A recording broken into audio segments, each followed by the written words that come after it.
Good afternoon and welcome to the Bellingham City Council committee meetings. Today is Monday, September 13th, 2021. We have 6 council members present, and I expect that Councilmember Huffman will be joining us shortly, but we have a quorum. So we're going to move forward. Our first committee and only committee meeting this afternoon, aside from executive session, is Committee of the Whole, but we have a number of items before us this afternoon. So the first item is Agenda Bill 23000. And so this is an update on implementation of interim housing strategies, i.e. shelter, for those experiencing homelessness. Staff from the City of Bellingham and Whatcom County Human Services, with guidance from the Homeless Strategies Work Group, completed a needs assessment that included an inventory of current shelter options operated throughout the county and available to people who are experiencing homelessness. Upon completion of the inventory of services and the identification of needs and gaps, a set of recommendations was created for the Homeless Strategies Work Group's consideration. The Homeless Strategies Work Group approved the recommendations at their April 16th, 2021 meeting. Subsequently, the County Council accepted the recommendations at their May 4th meeting, and the City Council of Bellingham also accepted the recommendations on May 24th of this year. So staff is here to provide a progress update to the City Council. And I just wanted to mention at this point, we are have a full council in attendance. So with that, I will turn it over to Tara Sundin with the City of Bellingham. Okay, good afternoon. Joining me today is Ann Deacon. I think she's joined the meeting. Ann is with the Whatcom County Health Department. I know you all know her. And she helped present the strategy with me when we were here in May, and she has since provided a similar update to her county council. But I'm also excited because, not excited, but maybe sad, but pleased to celebrate. And this is her last week of work at Whatcom County, serving Whatcom County, and we're just so grateful for everything she's done. She's really moved the needle for our community, and I've really enjoyed working with her over the last probably 3 to 5 years. We've worked a lot together. So anyway, she'll be part of the presentation this afternoon. Your packet contains 3 documents. There's a memo included in the packet from me. That memo really emphasizes the programs and projects that we have initiated since fall of last year, and really emphasizes the work that not just the city and county teams have been working on. Other departments at the city have been very engaged in our Garden View tiny home village, but then as well as lots of other agencies in our community trying to build more capacity and respond to these challenges here that are facing not just Bellingham, but Whatcom County and the entire state. The second is a table that Whatcom County provided to the county council. So it really represents a status report. There's quite a bit of detail on there. I'm not going to show that document on screen, but it's in your packet.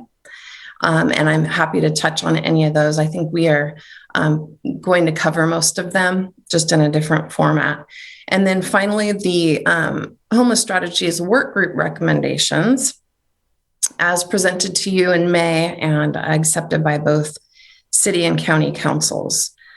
I do have a very short PowerPoint presentation, and I decided to use it because I don't have too many meetings left with Jean Knudsen, but also because I just felt like this topic there's so much going on that sometimes it just helps to just distill things down to a few slides. So I've got 3 slides to share,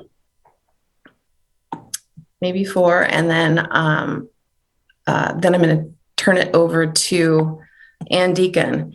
So we're going to use this PowerPoint to discuss the overarching goals that accompanied all of the strategies, as well as the new capacity that's been created since last fall or will be online this coming fall, new programs and projects that are underway. There's a lot of things that don't happen in the course of a year or a couple of months, but there's a lot of exciting momentum that's going on, and we'll share that with you. And then the final slide that Anne will cover is to continue supporting our existing shelters. So we're highlighting a lot of the new work, but there's a lot of work that we've created as a community over many years that we are continuing. So as a reminder, these are kind of those overarching goals, and I wanted to touch on a couple today, and you'll probably hear us speak to them a couple of times this afternoon. One is to prioritize our most vulnerable. We know that the needs in our community far surpass our ability to resource all of those needs. So that was one of the clear areas of focus was let's make sure that we prioritize our most vulnerable. And you've heard me, and we've talked, and you've allocated resources to families with children a lot more this year than has ever been needed in our community. Another one that we want to make sure we don't lose sight of is investing in long-term permanent solutions when things start to get tight. So you'll see us present today, and we're going to continue to recommend that we carry out the programs and projects that are included in today's presentation. But I will tell you, and I've talked a bit to Councilmember Hamill about this, we've done a preliminary look at the 1590, looking at the county's funds and the city's funds, and we're starting with Samuel Lutz and I and county staff and starting to look at where we might allocate those for your consideration. And I will say that we are starting to see some tightness. What you'll see presented today is not all funded. And so we need to make sure that we have adequate funds to carry out what we think are these priority projects before adding new, and making sure that we continue to invest in the solutions that are going to get people out of crisis response, out of shelters, and into housing.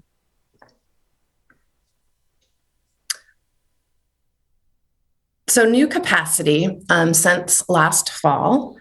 As you know, Homes Now, with the help of the city of Bellingham and Whatcom County in the purchase of the tiny homes, has added capacity. They're currently located at Jerry Field. My team with Parks Department and Public Works, and it seems like quite a few departments, are working with Lehigh and Road to Home to bring online Garden View. That will bring another 36 tiny homes for our community. These tiny homes are going to help us with capacity at some of our existing shelters. So remember, these tiny houses are considered shelter, not the low barrier, congregate shelter, but this is just still our kind of a stop in what we're hoping to achieve, which is to get community members into permanent housing. And then pleased to report that in your packet, it said 30, because that's what we had last year, but Bridget Reeves confirmed that there will be 40 low barrier shelter overflow beds operating in Old Town.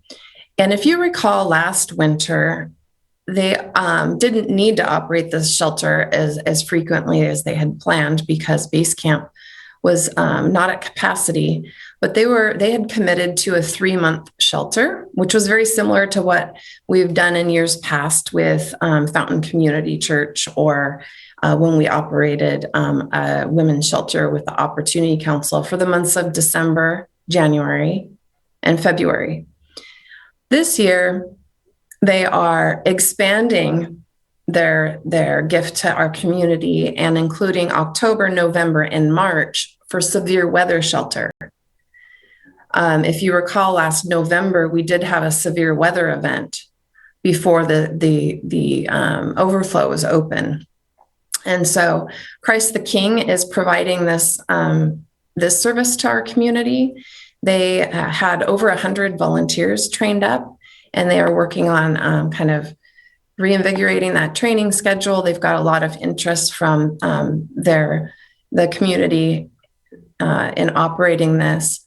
I will point out that if it were not for the expertise that the Lighthouse mission brings to this program, Christ the King would not be comfortable operating. So they work in partnership with Base Camp. Base Camp staff send guests that they think would be a good fit for this shelter, a good fit for the volunteer program, but Christ the King also has hired staff. So this is a fully staffed program and will be operating for 6 months, this year. Another project, it was in the list, a young adult shelter. What we've been working with Northwest Youth Services on is creating more capacity by relocating the specialty shelter that we have for teens. It's referred to as the PAD.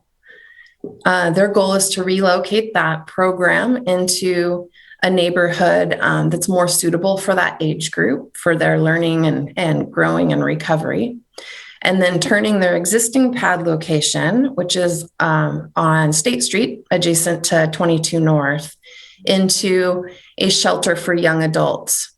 This program will as well help relieve capacity at Base Camp. So I know both the director of the mission as well as Northwest Youth Services agreed that for these 18 to 24-year-olds, having a separate shelter for that age group, also focused on recovery, would be beneficial.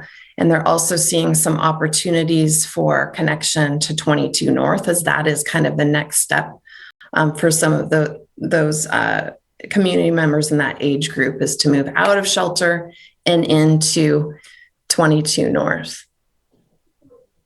Oh, I wanted to mention on this slide, it didn't, Anne reminded me, you might recall that the YWCA added 5 emergency shelter beds last winter, and they're upping that with the county's financial support to 10. So there will be some more beds there as well.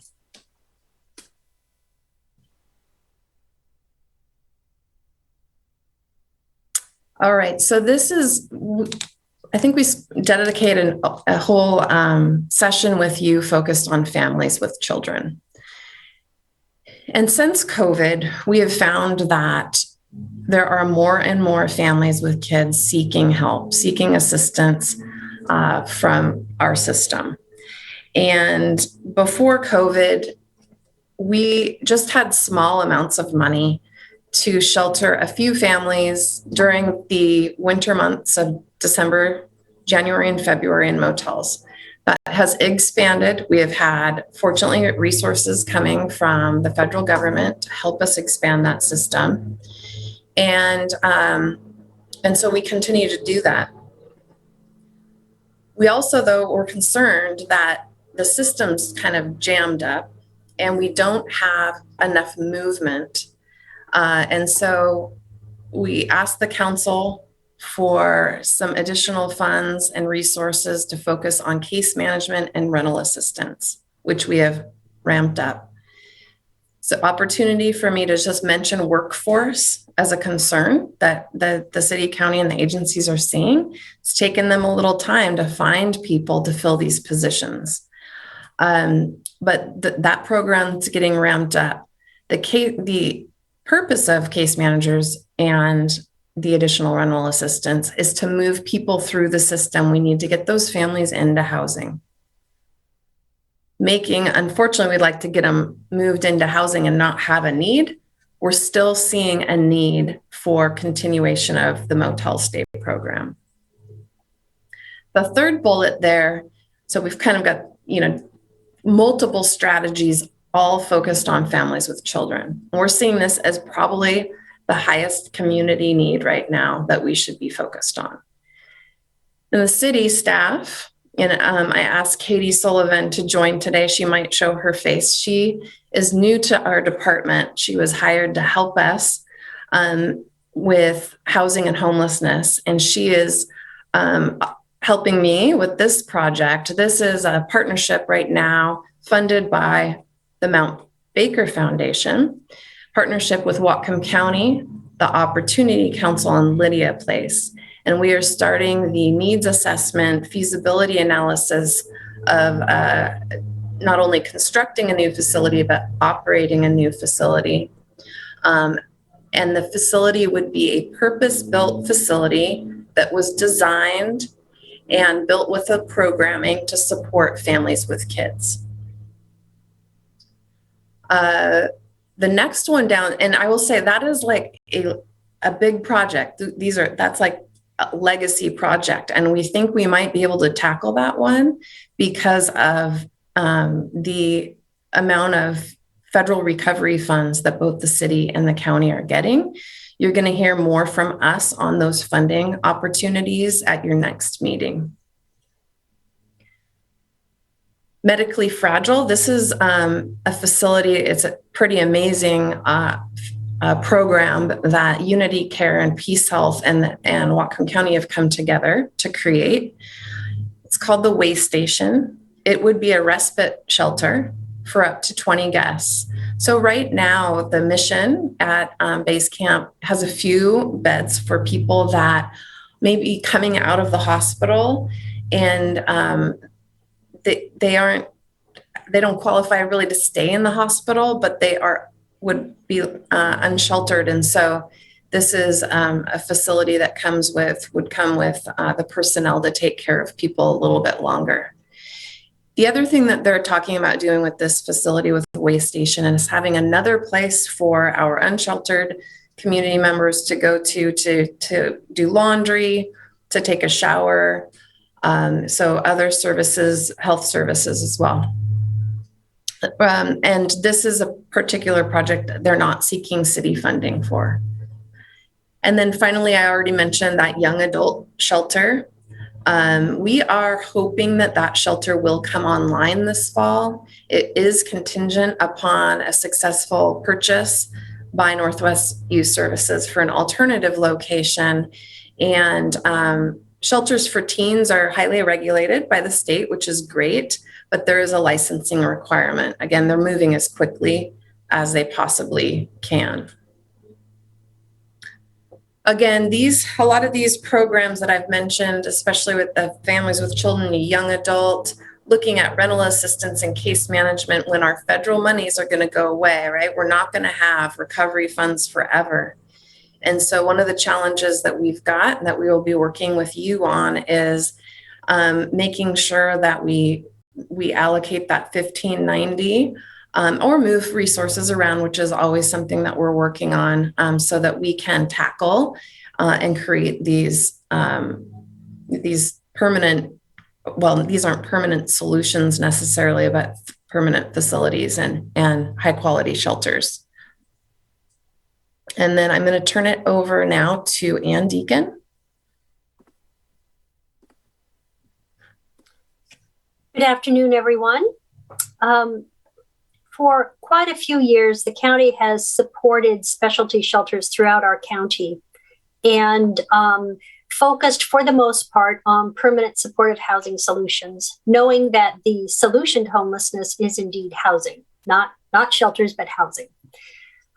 What we have found, obviously, in the last couple of years is that we needed to dedicate more resources just to the shelter aspect of serving our populations who do not currently have homes. And with that, we also know that for us to balance out the resources we have, we really need to ensure a continuum of services. So if we overinvest, for instance, in shelters, we may not have enough to actually move people out of shelters into permanent housing. So we continue to balance out the funding and resources available to make sure that we continue to move people through to permanent housing. We do have over 500 shelter beds currently in our community. And I think when we presented last spring, we showed you an inventory of all those shelter beds. So that's fairly impressive for a community our size. Obviously, Tara's talked about the tiny home villages, Base Camp. What is interesting about Base Camp is last winter, when there was a lot of vitriol and misinformation going around about Base Camp, it was not fully utilized. Now that that has kind of subsided, the misinformation and vitriol is really not able to take a front and center stage in our council and open public meetings, that base camp is now fully utilized. And I think that's something for us to think about this coming winter, just in case protests or other, unless there's a repeat of what happened last year, which again, I would hope that the council can really take a stand to ensure that you minimize misinformation, vitriol, denigration of our resources. That was a horrible thing that happened last year. And as a result, a number of very vulnerable people who were pressured to stay away from base camp were in very challenging situations and suffered some fairly significant abuse and assaults. So that was very troubling for us. Obviously, one of the things we're working on over the next few years is to get base camp to their permanent location in Old Town. And I know that base camp has, Lighthouse Mission Ministries is certainly spearheading a campaign for dollars to help support this. And in the meantime, in order to decrease their current expenses so that they can put as much as possible into this new permanent location, the county has been providing significant funds to help offset the costs of their current operations. A couple other things I want to just mention kind of on my way out, because I feel a need to really emphasize some things that we have learned. One is that in our point in time count, which happens once a year in January, we found that about 30% of those people experiencing homelessness did not have their last permanent residence in Whatcom County. So with that, what that means for us is that we have a number of visitors. Obviously, that is not new, but that the percentage is fairly high. It used to be more like 10%. Over the last few years, it's risen to 30%. What that means when we're doing our planning is that we really need to consider then the most appropriate shelter options for those who are visiting our communities. There was a lot of push last year, for instance, for tiny homes. We would recommend against tiny homes for visitors, for instance. A drop-in type setting is probably more appropriate. We also know that base camp regularly receives drop-offs from transports from medical facilities, institutions, etc. At times, they've even had a Skagit County law enforcement vehicle marked show up and drop people off. So what we also know is that our facilities here in Whatcom County have become regional facilities. I don't have to point out to you that those regional facilities we're offering are not without regional support or financing. It's all local right now. So again, what that means then is we really need to be very cautious and thoughtful when considering the establishment of more shelter capacity. How do we address the issues and truly the drivers of this increase in homelessness? Obviously, you're aware of the federal challenges that the East Coast and West Coast certainly see a lot more people who are experiencing homelessness. The I-5 corridor certainly has a higher concentration. But for us as a community, we need to really relook at working with our regional partners on this issue. For me as a social worker, when I hear that people experiencing homelessness have to leave their communities just in order to find shelter, I don't see that as particularly humane or kind. And that I would urge you as a council to look to partnering more with regional counties to make sure that we address this in a much more effective way. And just building more shelters, all that means is that we invest more in shelters. It means we have less for the solution to homelessness. So these are really complex issues. I just felt the need to really emphasize them today so that we don't get pulled off track by what we feel is an emergency. Homelessness is not an emergency in the sense that it has been happening for quite some time. That is not to say that it's a good thing. It's a very bad thing, but it is a chronic issue that we have many strategies to address and try to address that. I think at this point, I will leave it to questions from you about what else we may be doing.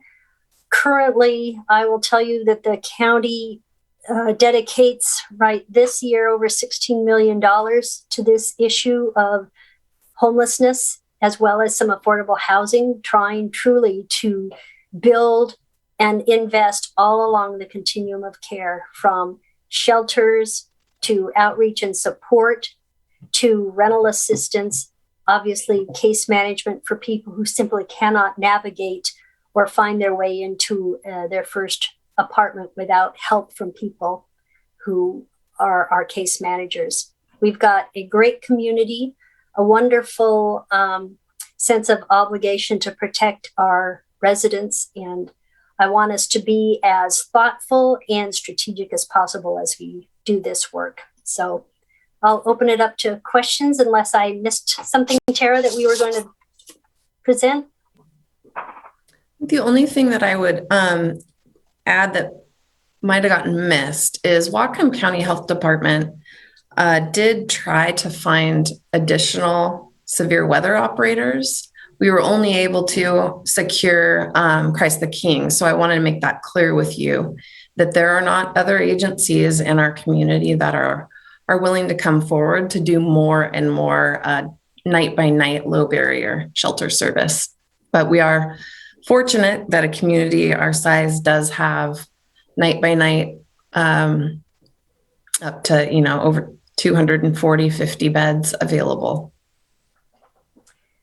Thank you. It is not for lack of trying. We have reached out pretty much weekly. I think in part, COVID was certainly a concern last year when there was no vaccine available, and a lot of our volunteers were older. And so obviously they did not want to put themselves in danger, and we weren't interested in pressuring them to do so, of course.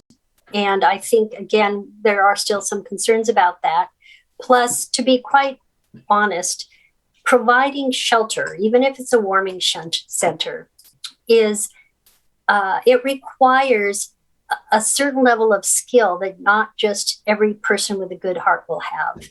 You have to ensure the safety of everyone. Otherwise, you risk liability to the city, to the county, and obviously to the people that are trying to use that facility as a safe location. So we don't just set up shelters without ensuring that we can provide safety and security. Thank you very much to both of you, Tara Sundin and Ann Deacon. I know that Ann Beck is with us as well. I mean, I know we have other presentations this afternoon, but before opening it up to council, I just wanted to make sure that Ann Beck and or Katie Sullivan didn't have anything to add. I know that Tara, you'd mentioned Katie's work, and I know that she's new to the team, and so just having that introduction and name and a face is great as well. I was just going to confirm what Ann had said. We did reach out to some folks, and I had somebody who was interested in doing shelter. It was a non-faith-based organization, but they just, at this point, with the rising cases of COVID and safety, it just became more than they could take on at the time. And then we also reached out to the Faith-Based Ministries Network, created a video question and answer, sent that out. I heard from a few folks, but it's just capacity of everybody is a bit challenged right now. So we haven't had any luck securing that extra layer. Thank you for that follow-up. Katie, do you want to take a moment I don't want to put you on the spot, but just to introduce yourself? Of course. Thanks so much. Hi, everyone. It's nice to meet you all. My name is Katie, and I'm a relatively new employee with the city of Bellingham, working in the Department of Community Development and Planning under Tara, focusing mostly on issues of affordable housing and homelessness. And I look forward to working with you all, and it's nice to meet you. Thank you so much. Yes, welcome to the team, and we're glad to have you with us. So I will open it up to council questions. We'll start with Councilmember Anderson. Thank you very much. I will have a couple of questions, but I first just wanted to make a comment. First, Ann Deacon, thank you so much for all of your years of service. I know these kind of comments usually come to the end, but I just wanted to recognize the reality that the past year was extremely difficult for so many of our employees and partners, given, as you had put, the vitriol of a lot of the comments and the impacts on our homeless population because of that. I greatly appreciate the work you and Tara have done. I know I have made multiple comments about what is our plan B. And I'm thankful to hear that we have been reaching out. I'm sorry to hear that a non-faith-based organization has not stepped up, but I fully understand it is not due to the lack of effort on your part.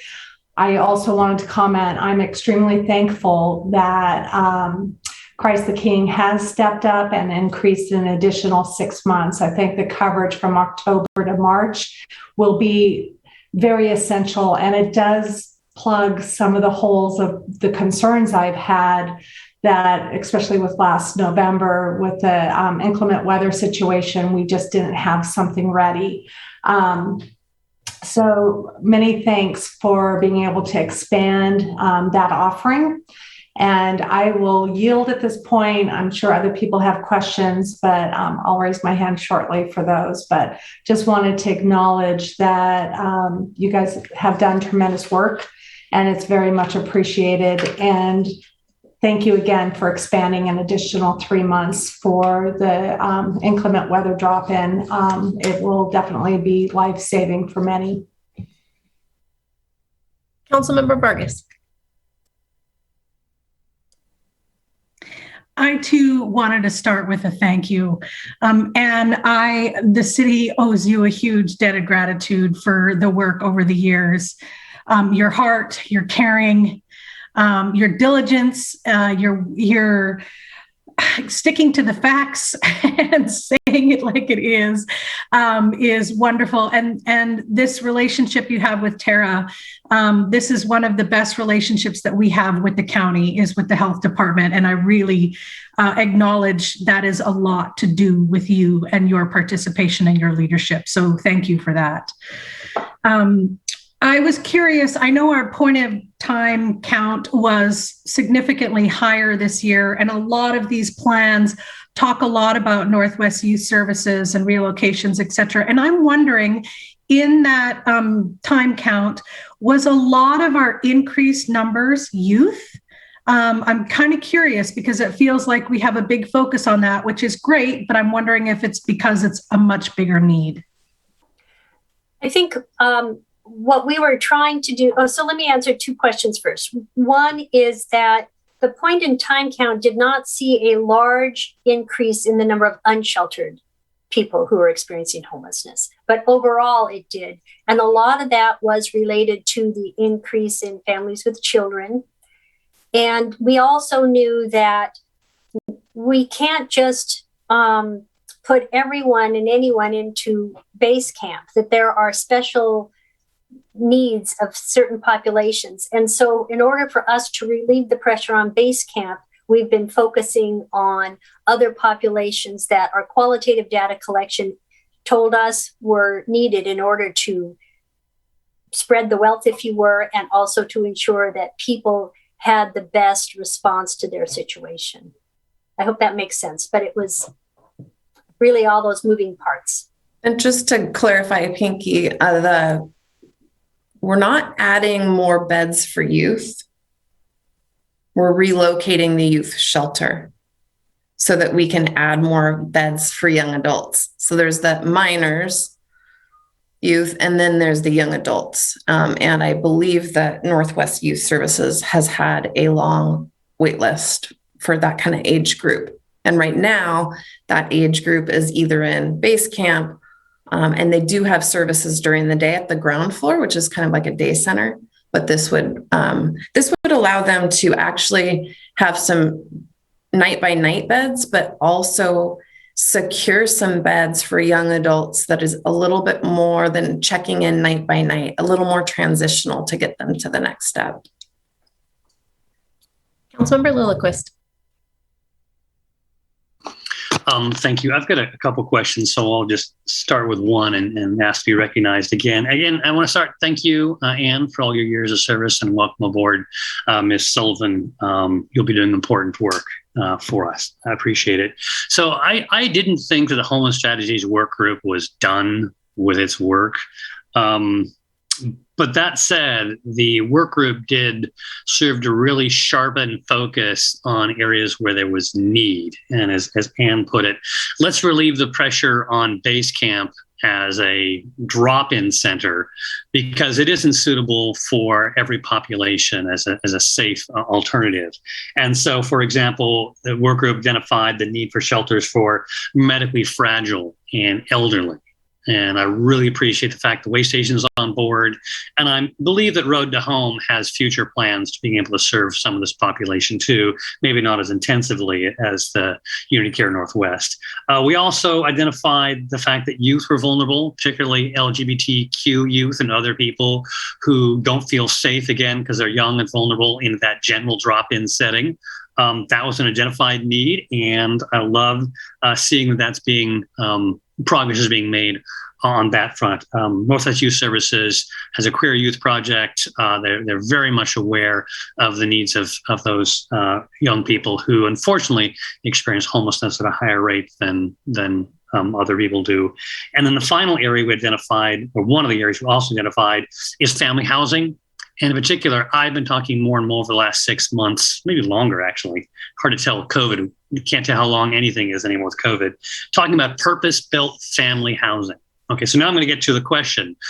What can I do as a council member to support that purpose-built family housing project coming faster? Or what can members of the community do to speed that up?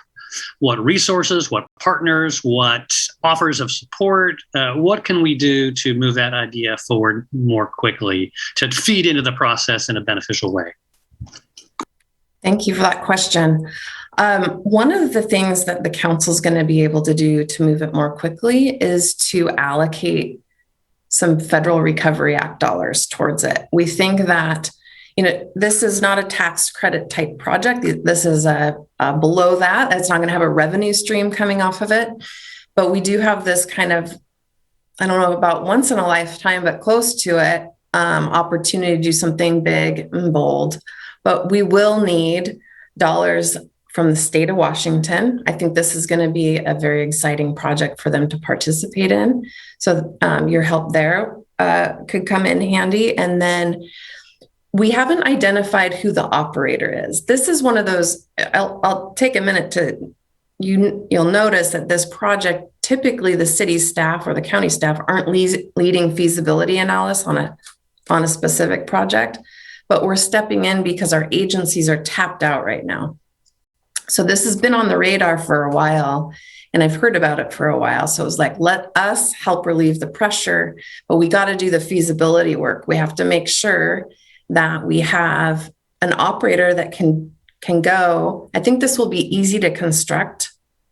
I think the tougher nut is to make sure we have adequate resources to operate these facilities. That's where the rub's going to come over time is, and I do think with 1590, we have that opportunity. So with federal recovery and your leadership on 1590, I think we're going to be able to make serious progress on that project.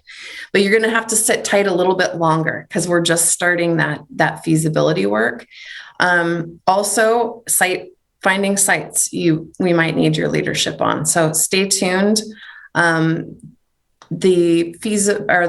would say the site, we'll start looking at sites at the beginning of the year. Our first step is to make sure we know what size facility we should build, look at best practices out, not just in the state, but nationally at what's working really well, figure out our programming, and make sure we have an operator that can be successful. Then we'll launch into looking at sites.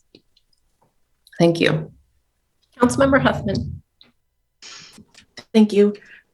So first of all, I've been a card-carrying member of the Ann Deacon fan club, I think, since I saw you speak, Ann, at a city council meeting once, and I was just absolutely in awe and floored with your knowledge and your passion, and sad to see you go, but I'm very, very grateful that you've given your service for so long to this community. So thank you. So I'm really happy to see such a focus on specialty shelters, and that's we're increasing capacity in that realm. I think that is a wonderful way to go. And I'm wondering, with the new tiny home village, Garden View, which sounds like it's right around the corner, the residents of that village, who will be moving in, and how will those residents be found? They are, so at one point in time, we talked about certain populations, and we've kind of backed away from that, being a little bit more flexible.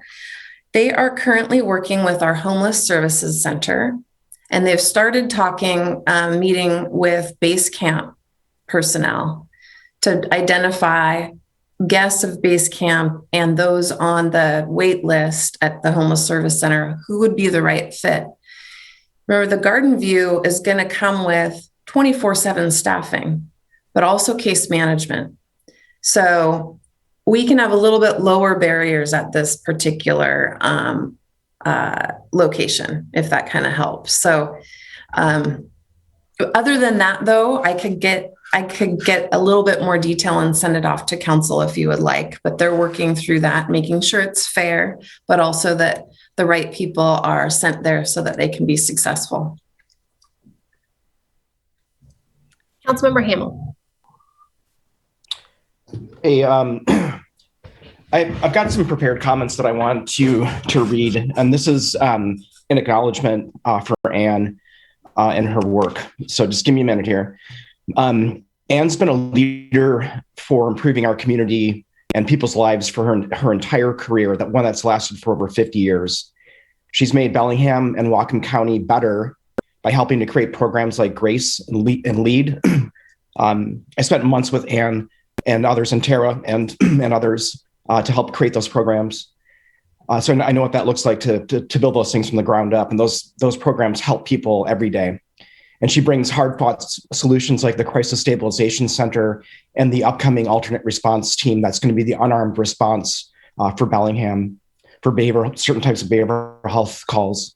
For years, she's managed the PETA model, prevention, intervention, treatment, and aftercare, that has helped countless people and their families who are struggling with mental health illness or substance use disorder, or both.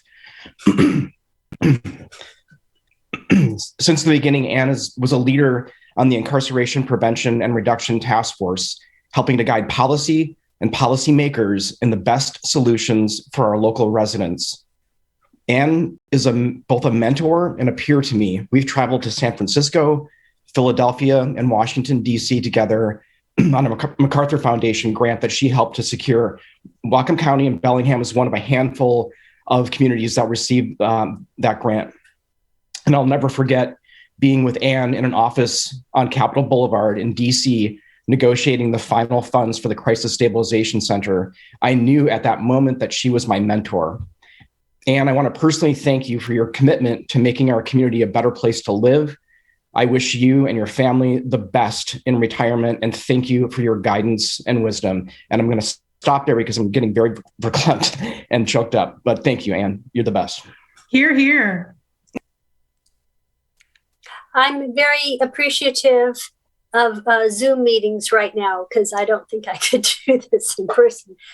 I am truly grateful. Let me just say that working in this community is my highlight of my career, simply because of the relationships and the commitment and the sense of community. People are problem solvers, and that's what it takes for these really difficult issues. And it's been fabulous, and I'm ambivalent leaving, but I'm sure I'll define myself again. Councilmember Knudsen. You're muted, sir. I just want to thank Ann also. I've been listening to Ann for years and years and years. And one of the reasons I always felt confident in what we were doing during all the protests, during all the screaming and hollering. I knew inside that we were going to be fine because Ann was always been there. She always has been there for us. So I wish you nothing but the best too. And Whatcom County is going to be, we're going to sorely miss you, but you've laid in place a foundation that needs to be picked up and carried on. And I'm sure with Tara and everybody on both sides of the street, it'll be taken care of. And when you look over your shoulder in retirement, I'll be right behind you. So thanks, Ann. Oh, I did have one question for Tara, though. I'm sorry. Tara, with the Northwest Youth Services thing, we're already hearing and getting some phone calls from people in the Ridgemont area that know this is a possibility. And I've been assuring them there's going to be many meetings, many times for them to ask a lot of questions. They were being told it's a done deal, it's going to happen tomorrow, and you know how that happens. But I'm sure everything will be done the way it's supposed to be done.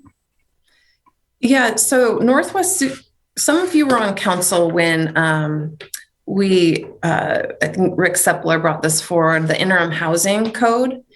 And small shelters, those that have fewer than 16 or fewer guests, can go pretty much anywhere in the city with pretty straightforward process. And that was done on purpose. I mean, we finally have a shelter site for base camp after 6 or 7 years, and it's because they control it. But that was done on purpose, was to get, these small shelter strategies is to make them happen quickly. And so what comes with that, though, in that code is a requirement that the operator has kind of a good neighbor program where outreach and communication's a requirement of it. So there will be, but it's not one of those, those shelters aren't, let's have a public meeting and you tell us if you want it or not. Yeah. Yeah. Thank you. Mm-hmm. And Deegan, did you want to respond? From a programmatic point of view, council member, these are young teens that are seeking safety and refuge, not seeking a place to get into trouble. And so it truly is a different population. And I think the more we can help the community understand who truly will be using this facility, I think that will allay some of their concerns. Councilmember Anderson. Thank you. Just a side comment. I was on the Planning Commission when that change came through, and it was very widely supported because we do need to have our transitional and homeless services spread out throughout the community. And really, when I read this, I was so happy to hear that we had an agency stepping up and utilizing this. And I do think they're going to be a wonderful model for communities to be able to cite, much like when the first tiny homes came in to a neighborhood. There was a huge uprising and concern, but all those fears never manifested. And then the community was very supportive, those neighborhoods, once that, their time was done to move on. So I feel really confident that Northwest Youth Services is going to have a wonderful facility, and the folks and neighbors who are concerned will come to find out that they probably won't even know they're there. And because I'll probably now get an email, I would state, yes, I would be very happy to have them be my next door neighbors. So it's not a put it over in someone else's neighborhood. If the house to my left went up for sale and they were able to purchase it to site this, I would be baking cookies and taking it over there to welcome them in. So yes, you can put it in my neighborhood. I would be happy and supportive, but that wasn't why I had my hand up. And thank you, Anne, for acknowledging that 30% of the people who are currently houseless are transient coming into the community. I think there's, in the past, a lot of the information was that a majority of people were Whatcom residents, and talking with a lot of our emergency service personnel, they were very informative that a lot of individuals they were working with didn't live in Whatcom County, a month or two ago. And I think the protest downtown was very illuminating because some of the organizers were doing videos of who were residing there, and a vast majority of the individuals were stating that they had come from someplace else just a month or two prior. So it's been a concern of mine that we are a regional center of services and that other counties are not necessarily doing their part. And I brought that up during May. And so thank you for addressing that. My question is, where do we go from there? I know that it's going to have to be the mayor, the executive, perhaps county and city councils will be involved, but what would be the next step? I personally don't want to be a regional center, because if a lot of people come into the community, they may be receiving services, but they're also it's going to be very difficult to get the funding. And we're extremely generous and we have a lot of money going to services, but there's also consequences on our businesses and impacts. And I'm afraid, because I am hearing it already, that some of our citizens are very frustrated. They have the impression that we're not doing anything. And my fear is that we don't have the financial capital to do enough to take care of multiple counties, especially when you hear law enforcement from another county is bringing people to us and leaving them at our door. And now we're spending our city funds and county funds in order to assist them. So do you have next steps, or is that something that's going to be worked out in the coming months for us to hopefully help address this? I do want to be able to provide services, but I also want to make sure that we are able to provide all the other services a city and county need to provide with the limited funding that we have available. I appreciate that. And I typically don't tell my bosses what to do, even during my last week of work. But I will say that I do think a regional meeting with county leaders is probably timely, just in terms of, first of all, taking an inventory. What does each county have to serve their populations? And then what is needed? And also to maybe start to figure out how to incentivize our neighbors to do something for their own residents. And I think, staff could start that process, but I really do think our elected leaders are going to have a bit more influence in having that regional meeting. Certainly staff can provide critical information and data to help with the discussion, but I believe it's in the hands of our county leaders. Does Sat Paul have that information? I am sparing no words my last week. What the heck? Yes, please. I assume I won't get fired this week, so I should be okay. Councilmember Lillquist. Well, I have now three things because I want to follow up on what Ann said, but I'll go with the one I was going to go with first. Ann, I think you said that the county's budget for housing and housing services this year in 2021 is $16 million. The city's is $22 million. A lot of that's one-time money and money carried forward, but 9 of that is annual recurring money. That includes the 1590, so it's larger than ever before. How much of the county's $16 million is also in that annual and recurring category, and how does it compare to previous years? Going off the top of my head, I think maybe we have somewhere between $6 and $7 million that are ongoing. Some of that is not just housing dollars, but we do divert or allocate almost $1 million out of our behavioral health sales tax, for instance, as well as mental health millage, as well as veteran millage and other sources to help support housing efforts. And that's not counting the new $1,590 or $1,406 that we've gotten. So you said about 6, not including those two sources. So it might be more like 8.5. I think that's reasonable.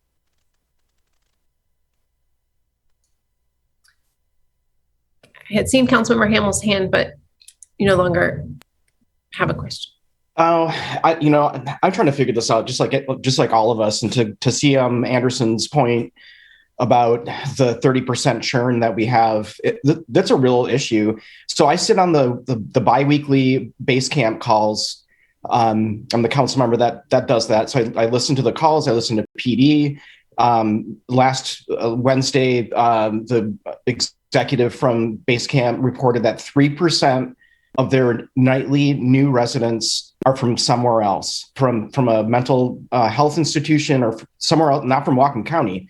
So do the math. It was 196 people the other night. So 3%, that's like, 5 or 6 people every day that show up that are from somewhere else. I'm not confident in Skagit County or Snohomish stepping up to want to build facilities there. Why would they when we're doing it for them? I don't know what the answer is. I'm very frustrated, and it's not that I don't want to serve people. That's not the point. The point is that we have limited resources in our community, and we can barely serve the folks that are here. So I want to figure this one out. I don't know if any of us are on the Swiss, if that term is familiar with you. That's the Snohomish, Whatcom Island, San Juan, and I forget what the other S is. Skagit.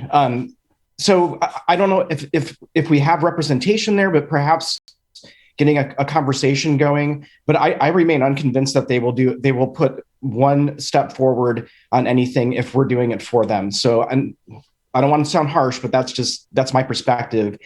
I want to make sure that we're serving people that are that we have here that need the help and get them through the system into housing. That is the ultimate goal.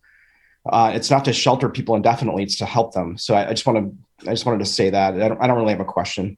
Thanks. Councilmember Lillquist. Thank you. If we get to the point of turning that last issue into a motion, I'd be interested in that. Something about engaging nearby counties. This is probably an administrative executive level discussion at this point, right? But I think it's an important discussion. So I would take Ms. Deacon's direction on that one. My question has to do with the winter shelters. You could see the problem coming last year in November, right? And I'm glad we're better prepared for it this year. I want to refloat an old idea that no one bid on. We offered to help pay for supporting a safe parking program. And I'm wondering if that idea was broached again. Safe parking programs are basically, if you're living out of your car, you can come to this parking lot. There'll be some welcoming, some comfort, some restrooms, but you don't live there. Your car leaves every day. And what I'm thinking is this is kind of a lower commitment level potentially for winter sheltering than turning over your building. And it's also maybe more COVID safe if people stay in their cars rather than shelter together in the facility. For winter parking, not for a permanent solution. Was safe parking broached again? I don't know if Ann Beck is still here. I don't know if Ann or Tara, you want to speak to it. Is that idea totally dead? I know we tried it and no one said yes, but it's worked other places. It's not something that we've looked into, but at the same time, safe parking might not be for winter season, might not be as effective just because it's still outside in the cold. Folks might not have access to the heat, which is probably one of the main reasons we didn't look at that one. And I do want to, just because we worked really hard in 2019 on this, 2019 winter season, we did successfully have the multi-layer shelter seasons happen. We created ample space and it was successful. And then the pandemic hit and we lost a lot of resources and capacity. So I just always want to make sure that hard work that went into that on behalf of this community is recognized for that year. Thank you, Ann. Councilmember Anderson. Thank you. I kind of wanted to circle back about the hotel motel vouchers. I think we spend a significant amount of money on those hotel vouchers, and I'm extremely thankful that we've had good partnership to be able to house some of our vulnerable residents and families with children. It just always seemed to make sense to me that we should buy a hotel instead of construction I know other counties and municipalities have done that. Teresa Muir, bless her heart, has sent us multiple emails in the past about advocating that that would be a great pathway to go forward. And I'm wondering, it always seemed to make logical sense to me to purchase a hotel or motel in order to provide the housing for the families, and then we could have intensive case management at one location instead of multiple hotels, and then use some of the hotel voucher money for like supporting the long ongoing cost of the staffing and resources of partnerships and perhaps running it. And I'm wondering, has that been part of the discussion, using some of the federal funds that have come forward to be able to utilize something like that for a purchase? So as part of our feasibility analysis, we're going to take a look at best practices. And I will make sure that this particular idea gets discussed in that realm, because it keeps coming up and we know some communities are doing it. However, when this idea first came surfaced to me from those that are working with families with children, a hotel room is not the best situation. In fact, it causes, if it was, Lisa, I think if we were at the situation with really we were just sheltering families for a few nights or a couple weeks, maybe a single bedroom with 2 beds in it without adequate cooking facility would be okay. But that's not what's happening. And so it's the families are staying too long. So my response to that is, well, if the agency is working in that arena on a day-by-day basis, don't think it's a good setup, then I don't think we should buy something to how for the solution. Now, perhaps maybe that model would work well if we got to the point where we had families taken care of and we could go to other like singles or, a different demographic. But to answer that question, though, I'm gonna bring it into that group. We're starting to work on Wednesday on it, and I'll make sure that it's considered as a best practice. I'm also thinking, as far as construction cost, the purchasing of some of the motels that could potentially be on market with a renovation to knock out a wall and be able to, put in a galley kitchen would be, my understanding, a lot less expensive than a brand new build construction. So, thinking creatively that if it doesn't necessarily fit, because we don't want families in one little room for a long period of time, even being able to purchase something that has most of the structural elements in place with a renovation cost to make it more feasible and livable for families, that might be a good direction to go. Because they are staying, to my knowledge, in hotel rooms for quite a while because we don't have the housing. So the reality is they're there now. So taking a look at the cost perspective over a 5-year period, are we further ahead with that purchase cost, renovation, and management that would centralize those services?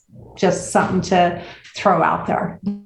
We'll take that into consideration. A potential retrofit, could that meet the needs of this population? Sure.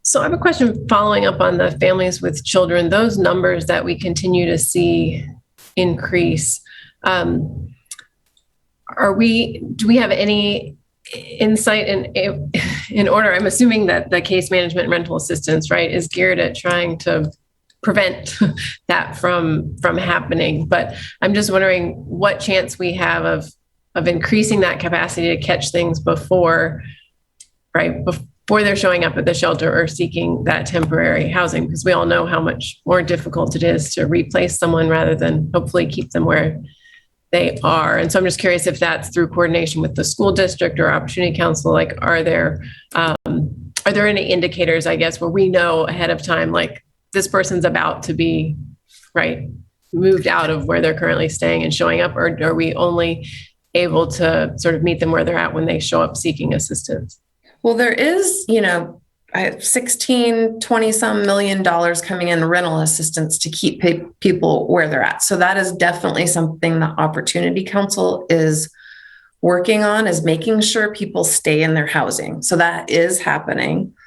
The city, because we have some more flexible funds, even before COVID, had kind of a prevention model. So we have a contract with the OC to prevent people from becoming homeless, to make sure that we can get them what they need to stay in their housing. But we're looking at needs assessment at the beginning. And so why don't I take that back to my team to see if there's some other ways that we can, because it's better off for the families and the community and the resources to keep people housed, for sure. I think a lot of families were doubled up. And you would hear that from the school district. There is a lot of, they sometimes refer to it as couch surfing.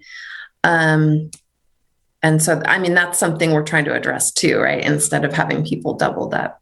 I'm hoping though that while we're planning this new facility, we start to make real progress on getting people out of the system and into housing, so that it's not 70. We're not building a facility for 70 families. That's not what we're hoping to do. Another follow-up question was related to the drop-in center and Christ the King and that expansion to cover those that additional time from October to March. And I just missed the clarification about where Christ the King would be operating. That's not at the drop-in center. It would be at a separate location. Is that? So that's a good clarification question there. It would be operating at the former drop-in center in Old Town, whether they used to have before they called it base camp, that was the shelter. It's already set up. They've got restrooms and better facilities. And so that's where it will be. And they will use, I can't remember whose shuttle, but there will be a shuttle service that goes from base camp down to Old Town and back. Okay, great.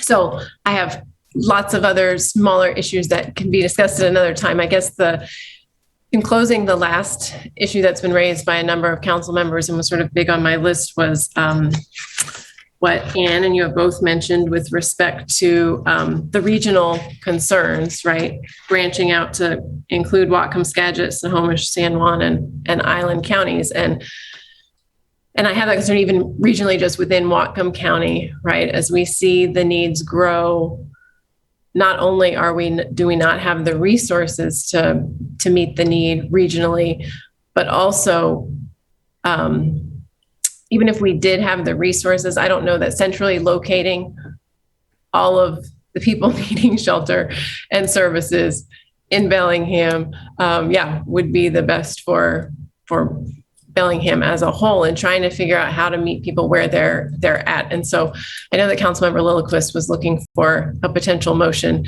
and I see Mayor Fleetwood as well. So I'll recognize Mayor Fleetwood first before going on. Thank you. I just want to speak to that observation that's been raised today about the need for regional partners. This is something that has come up in a number of different contexts over the course of recent months, and it's very appreciated and well understood. I would mention, as it relates to the Swiss region, quote unquote, Executive Sadu has spoken to that. I've heard him mention publicly the fact that he is part of a group of county executives that meet with some frequency. And I believe he's spoken to this issue before. I have a meeting coming up with him soon, and I will make a point of sort of putting this item on the agenda and sort of reasserting, expressing the view of our council about the need for not being just the one location seemingly in the region that has such a robust effort put forth on these issues, that we need to have far more people in our region stepping up as well. It's also come up in a number of the mayor's meetings that we have with a couple times a month. rather prominently a couple of months ago. I remember that when we were talking about potential uses of federal money, American Recovery Planning money, and how we could use that, and whether or not taking some funds and creating more balance so that we had places where people could go in the existing cities within just our county. So this is a very prominent notion, and I will make a point of underscoring it when I speak with Executive Sadhu, because it's worthy. If I could make a comment about, in response to Councilmember Lillquist about safe parking, we made a real effort in that regard. I know you recognized that last year. Former Director Sepler was involved and spoke to that on a number of occasions.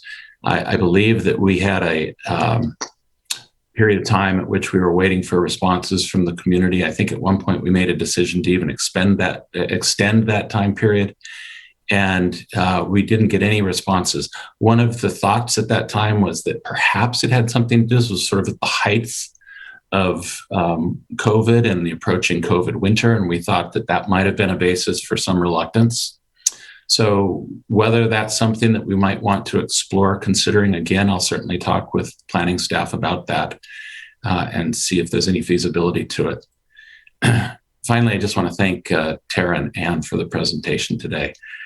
We are undoubtedly, demonstrably in a better position than we were a year ago. And I just want to thank you for that, because that was quite a fraught time, as we all know. And we are all committed to going into this next season in a better position. And I'm confident that we are. So thank you for that. Finally, Anne, I just want to join in all the kind remarks towards you. It's a little bit scary. We go into this with a bit of trepidation when somebody as seasoned as you is hanging up their cleats, and it's a little bit scary.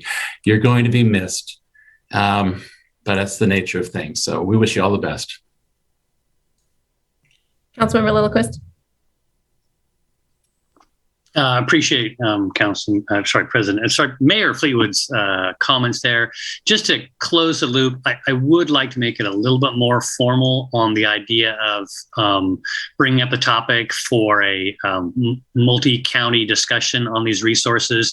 Can we at least maybe get like head nods from the council? I would like the mayor to know that he's on a pretty firm foundation with all council members, not just those who've spoken to it. So I don't know, Councilmember Stone, how you want to handle that, but I would like the mayor to know that he has 7 of us or 6 of us, behind him on this. What's your motion? I just want to see head nods. I just want you to know we got your back. Okay. Thank you. Thank you. I see unanimous support. Thank you.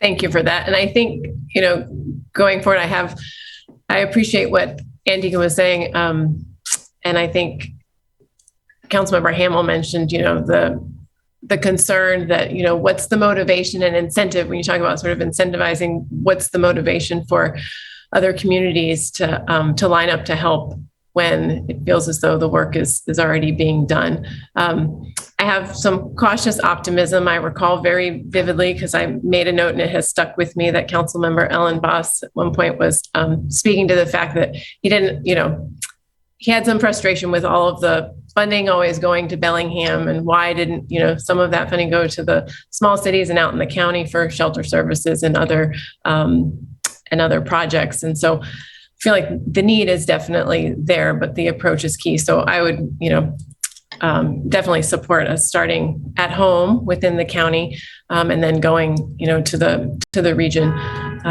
to try and address that together. So thank you all very much. And to Ann Deacon, once again, we are very indebted for your years of service and so appreciative for the guidance you've provided. And you've left us in good hands. But like the mayor said, we're apprehensive and a little nervous, but I'm sure we're going to do fine, because you've laid some great groundwork. So best wishes to you in your retirement, and hopefully our paths will continue to cross, but in different veins where we're not you're not having to come to council to speak to these issues. But thank you so much, Anne, and best wishes. Thank you very much. It has absolutely been a privilege. Thank you. And thank you, Tara, for your time in the presentation. I'm sure there's more to come, so we'll say to be continued, but thank you very much for the update. All right, so moving forward this afternoon, the next agenda item is Agenda Bill 23086. So this is consideration of interlocal agreement with Whatcom County for a homeless communication strategy. So the interlocal agreement provides funding for reading communications to work in partnership with the City of Bellingham, Whatcom County, and local community organizations to gather information, develop a communications strategy, and create a resource toolkit to be used as needed to inform and mobilize the community about the challenges and solutions regarding homelessness in Whatcom County. And for this, I will turn again to Tara Sundin. Just real quick, the city and county staff, and I think all of you have recognized, it is such it's a big topic, and we're doing a lot to address homelessness. And sometimes it's hard for us, especially we're the doers of the agency, the project managers, the getter-doners, and then the communication piece gets lost. And so I think this will really help us and help you be able to educate and inform the community. And we just feel like it's such a big issue that we could utilize a little bit more resource to focus on it. So it will be shared. And Councilmember Lilliquist brought up both of our funding sources. We coordinate so well and so much with the county because our sources of funds can sometimes do different things. So we wanted to work together. It's like one whole system and work together on this communication strategy. Thank you. Councilmember Knudsen. Move approval. Second. Motion's been made by Councilmember Knudsen and a second by Councilmember Hamel. Any discussion or questions from council? Okay. Seeing none, all in favor will say aye. Aye. Aye. Any opposed or abstentions? Okay, seeing none, that passes 7-0. And so moving forward, the next item before us is Agenda Bill 23092. So this is a proposed ordinance accepting a donation of Hillside Estates Stormwater Facility. So the Hillside Estates Stormwater Facility is a privately owned facility located in the city of Bellingham. The Homeowners Association has offered to donate this facility to the city. Acceptance of this donation would ensure the proper maintenance of the facility and would be consistent with public ownership of stormwater facilities throughout the city. The city completed a phase 1 environmental site assessment and a title review of the subject property. No environmental or title issues were identified. Staff recommends that council accept the donation by adopting the attached proposed ordinance as authorized by Chapter 4.90 of the Bellingham Municipal Code. And for this item, I will turn to Director Johnston. Thank you, Ms. Stone. Really nothing to add. The summary statement in the agenda packet is fairly thorough. We'll point that this is for a residential area. We take ownership of stormwater facilities that serve residential single-family home neighborhoods. This is an area that was annexed into the city, and is our standard of practice. Standard of practice these days is that for new subdivisions that are built within city limits, that upon completion of the final plat, that those stormwater treatment facilities for those neighborhoods are dedicated to the city. So we're being consistent with that for this neighborhood. We typically do not accept donations for commercial properties or large multifamily properties, but we do for our single-family residences and recommend doing so in this case. Thank you very much. Councilmember Anderson. Thank you. Just a quick question, Director Johnston. I'm a little bit familiar. My husband worked in stormwater with the county for quite a while. And it's correct that a lot of times maintenance is deferred and it does cause issues. Has staff done a quick assessment of the location to ensure that there hasn't been extensive deferred maintenance and that we're inheriting something a little bit more costly than just the yearly maintenance cost? It's fair to assume that generally speaking, there's more maintenance to do in year one than in year two. And that's part of the reason why the city prefers to have these single family home facilities in our ownership. I'm not specifically aware of what they've looked at for this case, but this one is not as bad as other ones have been. I think the agenda bill packet talks about a $2,000 to $3,000 annual cost. Might be a little higher than that in year one, but it's not out of the ordinary. And we're happy to take that first year burden on, knowing that the long-term goal is it will be met. Councilmember Vargas. Yeah, two things. One, Eric, I like your new glasses. And two, I don't. and two, I'd like to move to approve the ordinance accepting the donation of the Hillside Estates stormwater facility. Second. Motion's been made by Councilmember Vargas and a second by Councilmember Knudsen. Any further discussion from council? Okay, seeing none, all in favor will say aye. Aye. Aye. Any opposed or abstentions? Seeing none, that passes 7-0. Okay. Zoom, nothing further on that matter. So moving forward, the next agenda item is Agenda Bill 23102. This is a bid award for job order contracting construction services. This is bid number 26B-2021. So the city publicly advertised a request for proposals, number 26B-2021, soliciting qualified firms to perform general construction work in accordance with the city's job order contracting program. The city received 5 responses, which were opened on July 7th, 2021, phase 1, and on July 20th, 2021, which was phase 2. Forma Construction and Colacurcio Brothers were identified as having offered the lowest responsible proposals. The general contractor's adjustment factor was within the engineer's estimate. The initial term of the contracts are for 2 years with a minimum commitment of $100,000. State law allows additional work, but not guaranteed, up to $4 million per year if funds are available, with a maximum of $350,000 per approved job work order. And for this item, I will turn to Director Johnston. Thank you, Ms. Stone. So this is the second time that we've come to the council for approval of a job order contracting. The first time the city did it a couple of years ago. Colacurcio Brothers was the successful proposer in that case. We've used that contracting process quite a bit the last couple of years.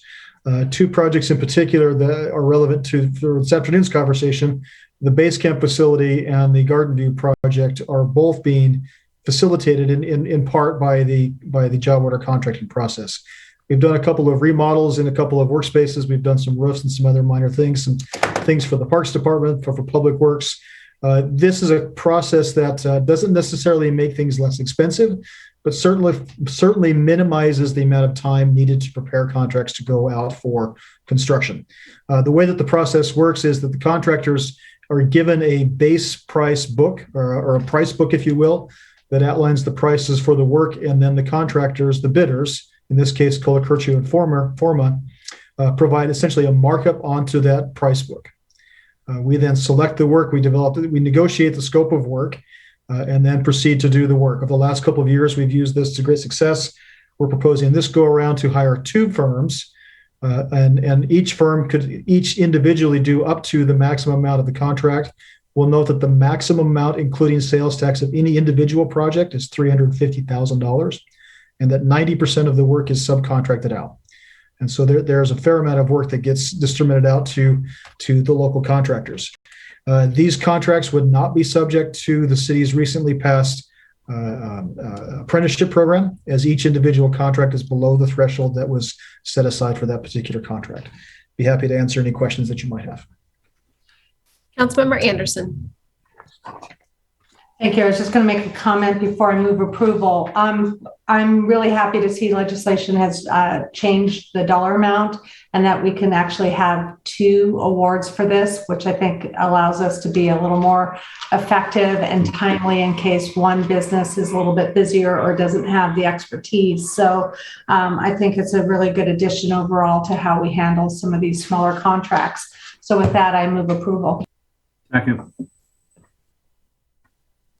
Motion's been made by Councilmember Anderson and a second by Councilmember Knudsen. Hands that were previously raised have fallen. Okay. So I just had a quick follow-up question, Director Johnson, is so having two, both Cola-Curcio and Forma sort of on retainer with respect to these contracts, how are those divvied up, I guess, when there are job work orders? Is that a decision by the city or? Yes. Okay. It's a decision by the city. And I need to refer to staff on how they would cycle through those. I would presume that it's probably one than the other, or depending on the nature and type of work and who's available, on how that gets rotated through there. And part of the reason we're going to two is that we have a need for this volume of work. That Cola-Curcio did a great amount of work, but they can only do so much. So adding two to the pool lets us do more of these smaller scale types of projects more efficiently, more quickly, and we're happy to have them. Cola-Curcio did a great job, I will say, in the last go around. We have high expectations that Forma will do likewise. And while I've got the mic for just a minute, really want to point out and thanks to Matt Stamps, Matt Sarir, and Connie Allen in the purchasing and in our legal department. They've done great work getting this process outlined. The last go around, we had one provider. We kind of worked through the mechanics of making things work, but that team of three people really set us up for success with this next go around. So thank you. Great. Thank you very much. Councilmember Vargas. Thanks so much. I totally support this. This is a great idea. It helps less red tape and get done faster. You mentioned, Eric, that the state mandates around apprenticeship, et cetera, don't apply. But I was just kind of curious if we have anything in the contract that encourages apprenticeship and local hiring and local resources being used, if that is in our contract at all. To the degree that local is how we define local, yes. So the contracts, first, Cola-Curcio is a regional provider. They're here local within Whatcom County. 90% of the contracts are required to be subcontracted out, and those are usually by local contractors. The apprenticeship programs, which are City of Bellingham ordinance, don't apply because it's lower than the threshold that was chosen by the council. I think the lower threshold next year will be $1 million, but the maximum for each individual job order contract element is $350,000, so we're below that threshold. So to the extent that the contracts are by and large mostly subcontractors, that's how they're kept local. But local is how far the craftsman can drive for the day, I think, more so than anything. Great. Any other questions from council or discussion? Okay. Seeing none, we have a motion before us by Councilmember Anderson and a second by Councilmember Knudsen. All in favor will say aye. Aye. Any opposed or abstentions? Seeing none, that passes 7-0. So thank you very much. The next item before us this afternoon is Agenda Bill 23103. This is a report from the September 1st, 2021 Lake Whatcom Policy Group meeting. So Lake Whatcom Policy Group, consisting of representatives from the Lake Whatcom Water and Sewer District, the Whatcom County Council, the Sudden Valley Community Association, and the Bellingham City Council, meets regularly to discuss policy issues regarding Lake Whatcom. The Public Works and Natural Resources Committee Chair will provide a briefing on the discussion and recommendations from the September 1st, 2021 Policy Group meeting. And for this, I will turn to Councilmember Lillquist. Thank you. Just briefly, there were several topics that were discussed. One of them was an update on tributary monitoring in Lake Whatcom, which has been ongoing since 2007. A report is now finalized summarizing the results of that tributary monitoring, and the data from all that monitoring we use to update the phosphorus loading model. That is to actually calculate how much and what kind of phosphorus is entering the lake. One of the findings is that most of the phosphorus is particulate matter rather than dissolved phosphorus. Keep in mind that particulate phosphorus, these are still microscopic little bits that are in the water, but that's how most of the phosphorus is entering the lake. And that means that it might come out through vaults and filtering that would remove that fine sediment. That means that those same filters would need to be monitored for cleaning. Another issue that was discussed is the County Council recently requested an update and revision of the Lake Whatcom Overlay District regulations. There was not complete clarity on exactly what the county council was looking for, but one of the issues had to do with tree retention and the issue of forest cover and the regulations about how much forest cover needs to be retained to create a healthy situation with less runoff and less pollution going into the lake. Another topic that was mentioned had to do with wildfire risk management. There is an increased risk of fire due to changes in climate, reduction in summer rain, earlier snow melts, and that results in more drier fuels in the forests. Whatcom County has a natural hazard mitigation plan, and one aspect of that plan has to do with educating people in the watershed, landowners, homeowners, about ways to reduce fire risk around their homes and not create risks that could result in wildfire. This is particularly important because a forest fire in the watershed could lead to years of erosion problems, which would severely undermine Lake Whatcom water quality if that led to increased pollution and loading into the lake. And then finally, there was discussion of the ongoing issue of unauthorized bike trails on public lands. Unauthorized mountain biking trails can again lead to erosion, destruction in riparian corridors, and reductions in water quality when that erosion gets into the lake. County officials are working with a Whatcom Mountain Bike Coalition. This is a volunteer group of responsible bikers, and turning to those responsible mountain bikers as a way of reaching people who may be doing things that are harmful to the lake. That's the end of the report. That's just we meet now on a quarterly basis, although one of those meetings is the annual meeting of joint county councils and city councils. So this will be a 3-time-a-year report. End of report. Thank you very much, Councilmember Lillquist. And out of curiosity, and it might be a question, I guess, from Mark Gardner, but are those meetings recorded, or are there resources tied to those meetings available online? I presume there are, but do you know? No. This is Mark. I recorded every single one. We actually had a snafu. It's ironic that you mentioned it now. We had a snafu at the last meeting and it was not recorded. It was a communication breakdown between myself and the person moderating, and I made some assumptions which didn't pan out. But other than that, everyone is recorded, but there's also this written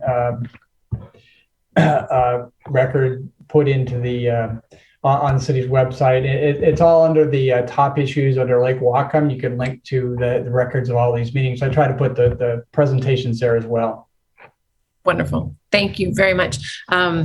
Just because, sometimes those reports tend to be more dense, and so it's good to be able to go back and access that information and digest it, so to say, at a slower rate. So thank you very much for the report out, Councilmember Lillquist. I appreciate it. So the next item before us is Agenda Bill 23091. So this is a follow-up from our last council meeting regarding opportunities for public engagement with the City Council. So just states that during Committee of the Whole, Council President will provide an update regarding the new public comment session that will commence on September 20th. So I just wanted to take a moment to share my screen. It's only one page, Councilmember Knudsen. So I'll have Tara beat.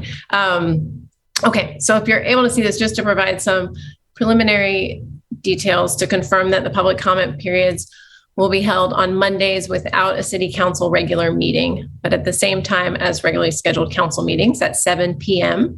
And then participation will be via Zoom and for the foreseeable future until we receive clearance to resume in-person meetings. So that Zoom link will be cob.org/comment Zoom to join those sessions. And so the 2021 dates for public comment periods are listed here for September 20th, October 4th, October 18th, November 1st, November 15th, November 29th, December 20th, and December 27th. And then in addition, I just wanted to highlight, and I will share this information with our clerk, Elizabeth Oakes, as well, to include this in the report out from our meeting. But again, just highlighting with links the additional ways in which community members can engage with the Bellingham City Council. So attending City Council meetings and the links to view those through BTV or via Zoom. And then also providing live testimony during scheduled public hearings. So wanting to make sure that community members stay engaged and aware of what topics are going to be coming forward before a city council during regular meetings for a public hearing. And if people wish to speak on those, being able to pre-register, it's encouraged but not required through that link. And then attendance is via the Zoom link to attend council meetings. In addition, the ability to provide written testimony for scheduled public hearings. So if you didn't want to speak live during the public hearing itself, but wanted to provide written testimony, the link to be able to provide that testimony is included there. And then the ability to provide written public comment, also view other members of the community's comments and or share those comments on social media is available through Engage Bellingham. So again, encouraging community members to utilize that resource. And there's the link for the Engage Bellingham public comment.